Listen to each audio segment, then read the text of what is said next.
Chatting కష్టాలు. వినీల. Hi బంగారం. శరత్. హా. Sending failed. వినీల. రిప్లై ఇవ్వవేంటి? అయినా నాకెందుకు ఇస్తావులే, నాపై ప్రేమ తగ్గిపోయింది నీకు. శరత్. నీకన్నా ఎవరు ఎక్కువ కాదు. Sending failed. వినీల. సాయంత్రం సినిమాకి వెళ్దామా? శరత్. తప్పకుండా. Sending failed. వినీల. నేనంటే ఇష్టం లేదు, నువ్వు కావాలనే రిప్లై ఇవ్వడం లేదు. శరత్. హా. First message delivered. వినీల. నువ్వింత వెధవి అనుకోలేదు. శరత్. నీకన్నా ఎవరూ ఎక్కువ కాదు. Second message delivered. Vineela. Idiot. ఇంకెప్పుడు నాకు కాల్ చేయకు. శరత్. తప్పకుండా. Third message delivered. Manager.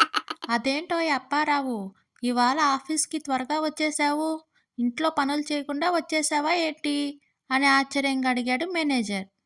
Apparao. అదేం కాదు సార్, ఇవాళ ఉదయం వంట చేస్తున్నప్పుడు పక్కింటి కాంతం పంచదారం కోసం వచ్చి, మీ ఆయన లాంటి వ్యక్తి నాకు ఎందుకు భర్తగా రాలేదా అని బాధగా ఉంది అని మా ఆవిడతో అంది. అంతే. వెంటనే మా ఆవిడ ఇకపై నన్ను ఇంట్లో పనులేమి చేయవద్దని గట్టిగా చెప్పింది. రాము. అదేంట్రా చందు, రోజూ నీకోసం ఎవరో ఒకరు ఫ్లవర్ బొకే పంపిస్తున్నారు అని అనుమానంగా అడిగాడు రాము. చందు. ఓ అదా, మొన్న మార్కెట్ నుంచి బొకే కొని తెస్తుంటే ఆటోలో మర్చిపోయాను. ఎవరికైనా దొరికితే ఈ అడ్రస్కి పంపించండి అని ప్రియా అనే పేరుతో సోషల్ మీడియాలో షేర్ చేశాను. అంతే.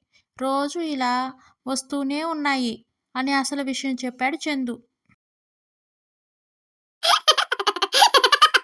నేను మొన్న చెన్నైలో ఒక పెళ్ళికి వెళ్ళాను.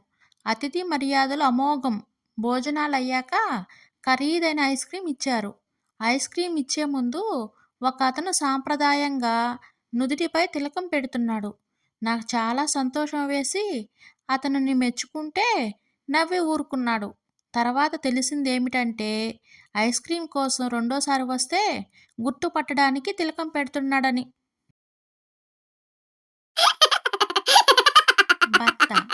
ఏమో శారదా, ఈరోజు పనమ్మాయి రాలేదు, ఎందుకట?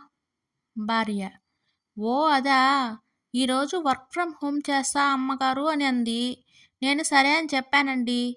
ఏమన్నా అంట్లు ఉంటే వాళ్ళ ఇంటికి పట్టుకెళ్ళిస్తే కడిగి ఇచ్చేస్తానందండి.